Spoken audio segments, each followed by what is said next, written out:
अलग अलग क्षेत्रों से और उन सब की जड़ों को सींचने वाले भाई वासुदेव जी, उपस्थित बंधु और बहनों, हमारी भारतीय ज्ञान परंपरा में हमेशा मूल स्पर्शी चिंतन रहा है। हर वस्तु के जड़ में जाकर के, मूल में जाके चिंतन किया गया। और इसलिए आप देखेंगे, जब हम आयुर्वेद की चर्चा कर रहे हैं, जब हम पंचगव्य की चर्चा कर रहे हैं, मैं आपको निवेदन करना चाहूंगा कि हमारे यहां पर स्वास्थ्य का अर्थ अंग्रेजी के हेल्दी शब्द से नहीं लिया गया। भारतीय संस्कृति में, संस्कृत साहित्य में कहा गया, स्वस्मिन् तिष्ठति इति स्वस्थ है। स्वस्थ कौन है? जो अपने आप में ठहरा हुआ है। ये अलग बात है कि हमारे जीवन का विरोधाभास है। शरीर का तापमान बढ़े, हम तत्काल डॉक्टर के पास जाते हैं कि डॉक्टर साहब देखिए मुझे बुखार हो गया है। डॉक्टर दवाई देता है और आजकल व्यक्ति अधीर इतना है कि शाम तक बुखार न उतरे तो दवाई को नहीं, डॉक्टर को ही बदल डालता है। लेकिन मन का तापमान बढ़े तब कोई ये चिंतन नहीं करता कि मैं अस्वस्थ हो गया हूं, किसी वैद्याधिराज के पास जाके कहूं कि मेरा मन का तापमान बढ़ गया। जबकि शरीर के तापमान से कई गुना अधिक, जब एक व्यक्ति तीव्र क्रोध करता है, आयुर्वेदाचार्य जी जानते हैं कि 104 डिग्री बुखार का ज्वर 2 दिन का जितना नुकसान नहीं करता, उतना 2 मिनट का तीव्र गुस्सा नुकसान करता है। और इसीलिए हमारी संस्कृति में यह भी कहा, पहला सुख निरोगी काया। एक धर्म के क्षेत्र का व्यक्ति होने के नाते मैं कहना चाहूंगा, धार्मिक ग्रंथों में भी कहा, शरीर माध्यम खलु धर्म साधना। व्यक्ति धर्म की साधना भी कब कर सकता है? जब उसका शरीर स्वस्थ हो। अगर शरीर ही स्वस्थ नहीं है, और ये केवल एक ही नहीं, चाहे आप वेदों को पढ़िए, उपनिषद को पढ़िए, आगम को पढ़िए, त्रिपिटक को पढ़िए, हमारे तमाम भारतीय संस्कृति के जितने महान ग्रंथ हैं, उन सभी ग्रंथों के अंदर महापुरुषों ने जागरूक किया है। भगवान महावीर ने भी कहा, वासुदेव जी आपको निवेदन करना चाहता हूं, जरा जामन पीले ही वाई जामन ढई जामिन दिया न हयंती ताव धम्मम समाये। धर्म का आचरण कब तक करें? महावीर कहते हैं जरा जाम न पीले, जब तक जरा बुढ़ापा ना आए। वाई जामन ढई, व्याधियां ग्रसित न कर ले। जामिन दिया न हयंती, इंद्रियां जब तक क्षीण न हो जाए। इसका अर्थ क्या हुआ कि भैया जब तक युवा है तब तक ही सामर्थ्य है। लेकिन आदमी सोचता है कि अभी तो मेरे दादाजी धर्म ध्यान कर रहे हैं, फिर पिताजी करेंगे, मेरा जब नंबर आएगा। भगवान के घर की टाइम टाइम पे घंटी भी बजती रहती है, सचेत करती है, जागरूक करती है। अरे घंटी कहां बजती? सबसे पहले आप देखो, आदमी के बाल सफेद कहां होते हैं? कान के आसपास, जिससे कि घंटी ठीक से सुनाई दे दे कि भैया देख अब मैं आ गया हूं, थोड़ा जीवन का ढंग बदल दे। पर आदमी होशियार है, जीवन का ढंग नहीं, बाल का रंग ही बदल डालता है।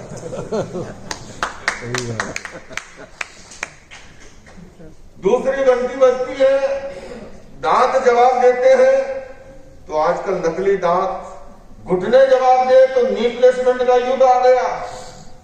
पर बंधुओं और बहनों, ये हमारी महान भारतीय संस्कृति जिसने सदैव मूल में जाकर के, जड़ में जाकर के, एक व्यक्ति की गाड़ी खराब हो गई, रेगिस्तानी इलाके से गुजर रहा था, गर्मी का समय था। मेरा भी जन्म बाड़मेर जिले का है, वहां दूर दूर तक दौरे हैं रेगिस्तान के। व्यक्ति परेशान हो गया और एक पीले पर जाकर के झोपड़ी से पता लगा कि वहां पर कोई इस विधा को, हुनर को जानता है, लेकर के आया कि भैया मेरी गाड़ी ठीक कर दे। उसने कहा जी गाड़ी तो ठीक कर दूंगा, 1000 रुपया लगेगा। उसने कहा 1000 नहीं, मैं तुम्हें 100 रुपये एक्स्ट्रा दूंगा, गर्मी है, मैं प्यास से भी गला सूख रहा है, गाड़ी ठीक से जल्दी से कर दे। उसने देख दिखा करके एक हथौड़ा मारा, गाड़ी स्टार्ट हो गई। इसने सेठ ने कहा तुम तो बड़ी लूट मचा रखी है यार, एक हथौड़े का कोई 1000 रुपया लगता है क्या? इसने कहा साहब 1000 रुपया हथौड़े का नहीं, सवाल है हथौड़ा कहाँ लगना है उसका है, बाकी तो 1 ही रुपए का था। हमारी भारतीय संस्कृति में आप देखिए 2 तरह के दृष्टिकोण है, एक सिंह वृत्ति होती है, एक श्वान वृत्ति होती है। आप एक ढेला उठा करके कुत्ते पर डालिए, श्वान पर, उस ढेले को चाटने के लिए जाए, और आप एक सिंह पर डालिए, सिंह पलट करके कौन ढेला फेंकने वाला है उस पर झपटेगा। मूल स्पर्शी चिंतन जब तक हमारा नहीं होगा, हमारी ये पंचगव्य की जो बात की गई है, आयुर्वेद की जो बात है, वात, पित्त और कफ, तीनों के संतुलन, और भारतीय संस्कृति का अगर सार में संक्षेप में कहूं, और कुछ नहीं, संतुलन की साधना अगर हमें आ जाए, आप उपनिषद पढ़िए, उपनिषद के अंदर पुरुषार्थ चतुष्टय की कल्पना की गई, अर्थ, काम, धर्म और मोक्ष, इन चारों के बीच में संतुलन है, हेल्दी सोसाइटी का निर्माण होगा, स्वस्थ समाज की संरचना होगी। आप भगवत गीता पढ़िए, यत्र योगेश्वर कृष्ण यत्र पार्थो धनुर्धर तत्र श्री विजयो होती दुर्वा नीति मतिर्मय। लोकमान्य बाल गंगाधर तिलक जी ने इसकी टीका लिखते हुए वासुदेव जी एक लीक से हटके उन्होंने अर्थ किया, और उन्होंने योगीराज कृष्ण को अध्यात्म का प्रतीक माना और अर्जुन को भौतिकता का प्रतीक मानते हुए कहा कि जहां अध्यात्म और भौतिकता के बीच में संतुलन है, वहीं पर है तो वो जीवन में वरदान बनता है, और अध्यात्म की नींव आधारित नहीं होता है तो कभी कभी अजीर्ण हो जाता है, और वो वरदान की बजाय अभिशाप बन जाता है। बंधुओं और बहनों, आइए जितनी भी ये विकृतियां हैं समाज के अंदर, चाहे वासुदेव जी ने हमारा ध्यान आकृष्ट किया गाय की दुर्दशा के बारे में, महाना आयुर्वेदाचार्य जी ने ध्यान आकृष्ट किया, हमारी इतनी ये विधा, आज आपको बताऊं कोविड काल के बाद में पूरी दुनिया के अंदर हमारी भारतीय जीवन शैली के प्रति, हमारी सनातन की महान संस्कृति के प्रति, हमारी लाइफ स्टाइल के प्रति जो आकर्षण पैदा हुआ है, आज वेलनेस सबसे बड़ा उद्योग बनता जा रहा है। अगर आपके भीतर व्यापार को बढ़ाने का भाई अगर दृष्टिकोण है, मैं उसे बुरा नहीं मानता हूं, क्योंकि अगर आप स्वयं समर्थ नहीं है तो आप सेवा भी कैसे कर पाएंगे? सेवा भी तभी कर पाएंगे जब आप समर्थ होंगे। और वेलनेस आज जो है, आयुर्वेद, योग, मेडिटेशन, नेचुरोपैथी, ऑर्गेनिक, इन सारी विधाओं के प्रति मुझे बहन सुषमा जी यूनाइटेड नेशंस लेके गई थी पहले अंतर्राष्ट्रीय योग दिवस पर। लगातार 5 वर्षों तक मुझे संबोधन का अवसर मिला। बीच में 2019 और 20 में कोविड के कारण से नहीं, 20 और 21 में जूम पर कार्यक्रम हुआ, तो 5 वर्ष लगातार साथ रहने का हुआ, तो वहां जितने एनजीओ काम करते हैं मित्रता का भाव हो जाता है। इस बार जब जूम पे बैठे तो शुरू मीटिंग होने से पहले लगभग सारे गोरे थे। वो विनोद ने मुझे कहने लगे कि आचार्य जी देखो, हम तो सब जैनिज्म में कन्वर्ट हो गए, मास्क लगा के बैठे हुए थे।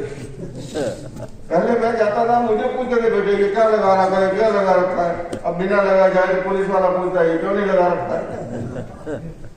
सारी दुनिया को समझ में आ गया कि भारत के अंदर कितनी हजारों वर्ष पूर्व जो चिंतन परंपराएं रही है। आज आजकल एक नया उपवास चल रहा है, 14 घंटे का ब्रेक देने का पश्चिमी देशों के अंदर। ये हमारी जैन परंपरा में जिसको हम नौकार्षिकोर्षि बोलते हैं, सूर्योदय के 48 मिनट के बाद में भोजन का प्रारंभ करते हैं, कुछ भी खान पान। आजकल डॉक्टर कहता है कि रात को सोने से 3 घंटे पहले भोजन कर लो। हम लोग सूर्यास्त के बाद में एक पानी की बूंद भी यूज नहीं करते। उबले हुआ पानी कोविड काल के अंदर। मैं इतना ही निवेदन करना चाहता हूं बंधुओं और बहनों, हमारी इस महान संस्कृति के प्रति हमारे भीतर पहले गौरव का भाव होना चाहिए। हमें विरासत में जो संस्कृति मिली है उस संस्कृति के प्रति आज पूरी दुनिया है इस और आशा भरी निगाहों की ओर देख रही है। और ऐसे में हमारा कर्तव्य बनता है, हमारा दायित्व बनता है, हमारा धर्म बनता है। बात सरल बलिदान कठिन है, पतन सहज उत्थान कठिन है। गाता है खंडर का हर पत्थर, ध्वंस सरल निर्माण कठिन है। आइए बंधुओं, हम सभी निर्माण में लगे, सृजन में लगे, उत्थान में लगे और अपने जीवन काल के अंदर भारत को वैभवशाली बनाए, गौरवशाली बनाए। और वो तभी होगा जब हम अपनी जड़ों की ओर वापस लौटेंगे। हम आयुर्वेद के प्रति, पंचगव्य के प्रति, हमारी महान संस्कृति के प्रति उसी दिन से जो है हमारा देश और बुलंदियों को छुएगा। तो मैं आप सबसे भी निवेदन कर रहा हूं कि आओ मिलकर बैठे आपस में बात करें। मैं भाई लोकेश जी आपको साधुवाद देना चाहता हूँ। जाएंगे, मुझे जाना है। ऐसे सम्मेलन में मुझे आपने इनवाइट किया जिसमें अनेक विधाओं के लोग साथ में बैठे हुए हैं, इसलिए मैं कह रहा हूं कि आओ मिलकर बैठे आपस में बात करें, चार कदम ही सही चलने का साथ करें। यूं तो दूरी से दूरी बढ़ती जाएगी, कभी तो हम खुद से खुद की मुलाकात करें। तो आइए बंधुओं, खुद से खुद की मुलाकात करें, भारतीय संस्कृति के द्वारा अपने जीवन में प्रचार करें। इन्हीं शब्दों के साथ ओम हर हर। भारत माता की जय।